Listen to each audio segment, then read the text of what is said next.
দেখো যখন আমরা জগতে ছিলাম কারোর সাথে কোনো জায়গালিও ঝগড়াঝাটি কোনো কিছু হলেও আমরা কি প্রতিশোধ নেওয়ার জন্য রাগটাকে মনের মধ্যে কি সঞ্চয় করে রাখতাম। হ্যাঁ, কে প্রতিফল বা উপযুক্ত জবাব না দেওয়া পর্যন্ত আমার রাগ পড়বে না। এইটা হচ্ছে জগতে।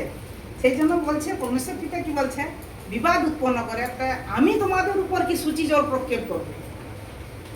পরমেশ্বর পিতা মানে তার পুত্রের দ্বারা যে সূচি জল মানে অর্থাৎ পরমেশ্বর পিতার বাক্য, আমি সেই বাক্যের দ্বারা তোমাদের হৃদয়ে সূচি করব।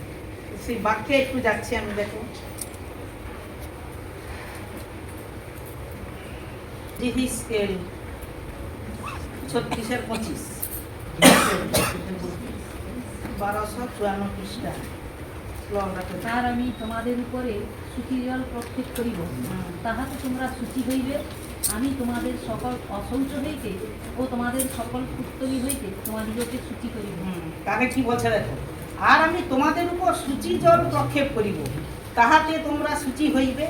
আমি তোমাদের সকল অশৌচ হইতে ও তোমাদের সকল পুত্তলি হইতে তোমাদিগকে সূচি করিব।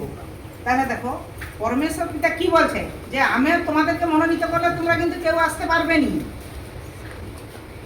আসতে চাইলেও আসবে নি, কারণ ওই জগৎ যেমন তাড়না করে টেনে রাখে, কারণ ও তো শয়তানকেও তো ছাড়া আছে না। ও শয়তান সমাকে পরমেশ্বর পিতা যদি তোমাকে মনোনীত করে তাহলে তুমি এই মণ্ডলীর মধ্যে প্রবেশ করতে পারবে।